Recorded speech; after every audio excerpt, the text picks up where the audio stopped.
The association is back. Happy NBA opening day. It all tips off at 8 Eastern. Two of the last three MVPs in action, both LeBron and Steph Curry. Here is your evening slate. Cavs, Bulls, Pelicans, Warriors, and Pistons, Hawks. It's the beginning of the season, but it's never too early to discuss how it will end. Vegas puts the Cavaliers as the 2-1 favorites, followed by the Warriors and Spurs with both 4-1 odds. Then the Thunder 7-1 and the Clippers 8-1. Stephen A., which teams on opening day will be in the NBA Finals? Well, first of all, let's get the obvious out of the way. Okay. Let's talk about the Cavs coming out of the East. I definitely believe that will be the case.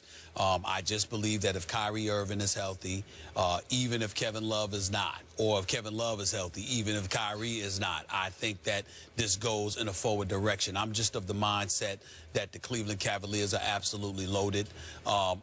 Contrary to popular belief, I believe that the Miami Heat will meet the Cleveland Cavaliers in the conference finals. I believe that D. Wade and Chris Bosh and the crew, Pat Riley, is on a collision course with Cleveland to meet in the conference finals. I know a lot of people out there like the Washington Wizards. I love me some John Wall and Bradley Beal. I think they're special, but I'm not sold on Nene. Gortat I like a lot, but I'm hearing Jared Dudley or Chris Humphries is going to be your 4, and you're going to be jacking up more threes, and that's your recipe to success. I don't see it. Keep your eyes on Milwaukee. Jason Kidd has proven to be an exceptional coach. They got Greg Monroe added to the squad. Jabari Parker's coming back. You got Michael Carter-Williams and the crew. Milwaukee will be in the Final Four of the Eastern Conference, but I think Miami or Cleveland knocks them off. I think Cleveland knocks everybody off in the East. They go to the finals. Okay. Out West. Here we go. Out West. Wild, Wild West. Let me throw this out there. Here are the teams. San Antonio, OKC, Clippers, Houston, Golden State. Those are the 5 that I'm really looking at. Memphis on the outside of the 5 looking in. They'll win their 45-plus games, whatever, but they ain't win no damn championship. And I like Memphis, but they ain't win no damn championship. Here's the deal. I thought about this long and hard, Skip Bayless. I'm sure you did. I've thought about... Like maybe in the last minute. I've thought about... Stop it. Don't insult me. Don't disrespect me. You know I live and eat NBA. Here's the deal. I've thought about LaMarcus Aldridge. I've thought about him being added to Tim Duncan. Skip Bayless. This is a big no. There's Skip a big Bayless coming. Yep. I still can't go with him. I knew it. I gotta go with Kevin Durant, Russell Westbrook, and the Oklahoma City Thunder meeting LeBron and the crew in the finals. Okay. I just think that the return of Durant, I think he's good for 25 a game. I think Russell Westbrook is going to explode.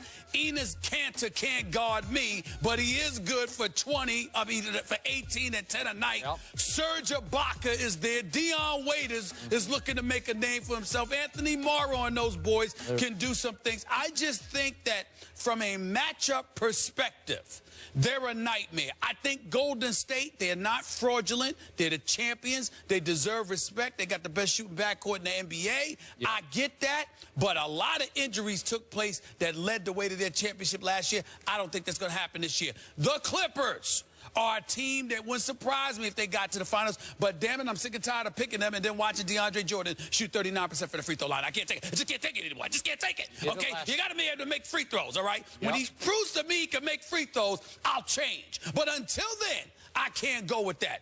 I'm just trying to figure out if Kevin Durant is healthy. Now that Russell Westbrook had to step in for the 55 games that Kevin Durant was out and handle his business by himself, won the scoring title, averaged 28 a game, I'm trying to figure out, let me see.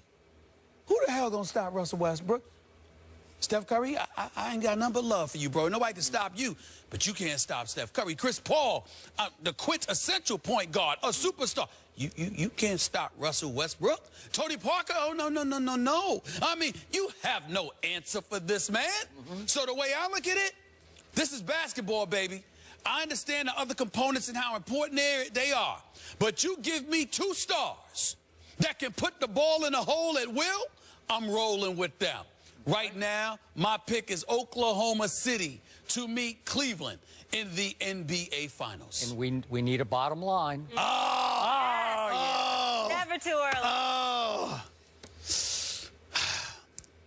I'm going to have to go with LeBron in Cleveland. Ooh-wee. I'm going to have to go. Now, that would be a story. I'm going to have to do that because I think that Kevin Durant's kryptonite is LeBron.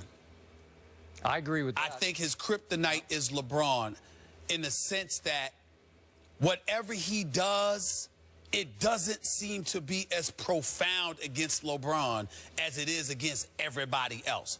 And I think that there are components defensively that Cleveland has in place that Oklahoma City may not. So, again, I think San Antonio will beat Cleveland. I think the Clippers would beat Cleveland. But I think Oklahoma City could beat both of those teams out west and lose to LeBron because Durant isn't the Durant that we know when it comes to him going up against LeBron. But I got Cleveland and OKC in the NBA Finals. And it's not like OKC can't beat him. I mean, Durant in his sleep can average 30. And Russell Westbrook, there is no answer for him. Zero. Yep. No one can guard him. Right. All right. But I still got, because of Mozgov and Tristan Thompson and then Love and all, I got to give Cleveland the edge in that matchup. If it was San Antonio, I'd pick San Antonio. If it were the Clippers, I'd pick the Clippers. But against Oklahoma City, I got to give Cleveland the edge. Okay. And I got Cleveland and OKC in the finals. Okay, you and I were there, what was it, 4 years ago when LeBron took to school the basketball babies that were Durant, Westbrook, and James Harden. Remember that? Respectfully, Durant did average over 30 on 50% shooting in the finals. But they lost in five. They did lose in five. They did lose in five. But other cats weren't ready. That's the only blemish up until Game 6 last year. Up until Game 6, that's the only blemish on James Harden's entire career was that he was MIA in the finals. Okay, we are in sync on the East. I believe that Miami will meet Cleveland in the Eastern Conference Finals, and that if the Cavs get healthy, and that includes the man you just spoke of, LeBron James, he's got a back issue. I'm not concerned. Okay, well, I'm not at this moment either, but I'm a little concerned about Shumpert, and I'm very concerned about Kyrie's knee because it ain't right yet, and it was a horrific injury that he suffered. God bless him. He's a good kid. He's a great player.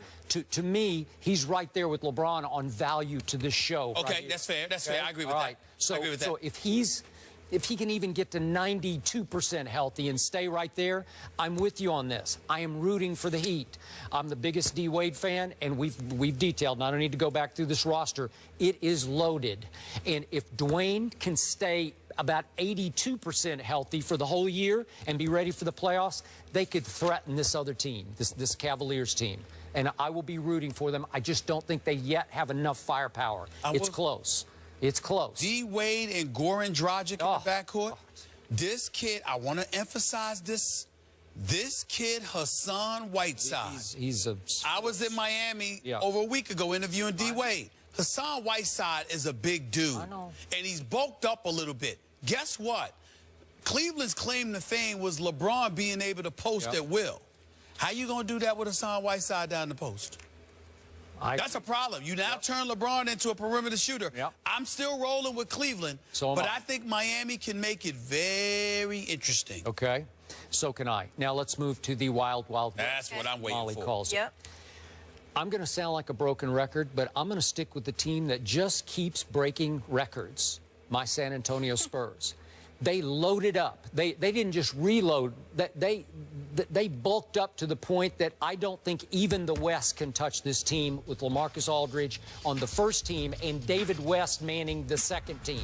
And right now, I believe that my second five is at least as dangerous to play against as my first five. And just to reflect to remind people, it's Duncan, Parker, Kawhi, Danny Green, LaMarcus Aldridge starting.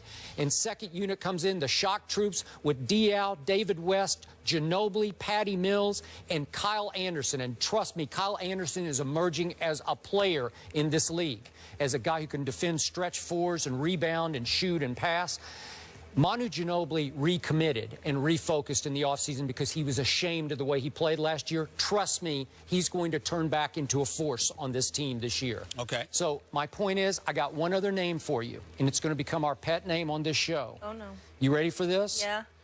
Boban Marjanovic. Boban Marjanovic. Or nickname Bobby. Bobby. We are going to be talking about Bobby all year. Boban Marjanovic, 7 feet 3 inches from Serbia. Will take the Aaron Baines role, play 18 minutes a game. Will start for Tim Duncan on many nights when Duncan sits and rests the whole game. I think he's a player. Marjanovic. Remember, Bobby, you're going to be speaking of Bobby. So Bobby, 7 feet 3 and long. Bobby. Well, listen, I can't poo-poo that. I haven't seen him play yet, but if you're 7 feet 3, I gotta admit, if you're 7 feet 3, and R.C. Buford and his staff plucked you out of Europe, and Greg Popovich is coaching you, I gotta believe that you got a chance. 27 years old and has been a veteran pro in Europe, okay? Just watch. Just watch. All right, Bobby. So remember Bobby. And the two biggest threats to me, and I like your Oklahoma City pick, they are the biggest threat to my Spurs. Number 2 is Golden State. I don't fear the Clippers because it's just going to be a mess of egos and play. God bless Doc, but I don't think he can coach through this. Do you know why I ultimately picked OKC?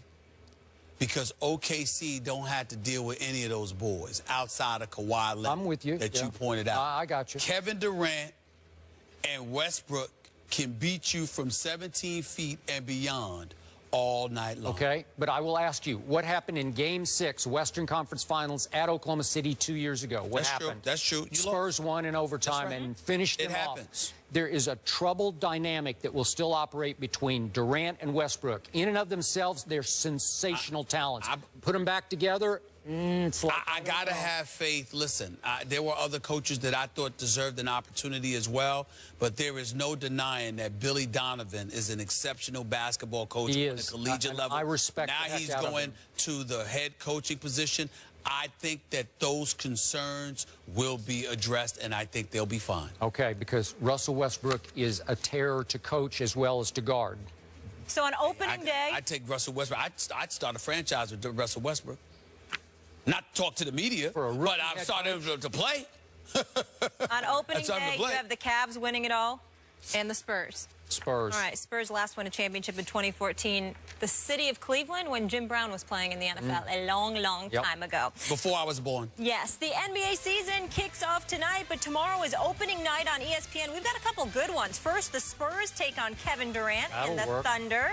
And then at 10:30, Kobe's back as the Lakers host the Timberwolves. NBA Countdown tips off at 7, and it's all streaming live on Watch ESPN. Don't miss the return of the NBA on ESPN. And lucky us, legendary producer, singer, rapper, songwriter Timberland is in the studio. So much to discuss with him.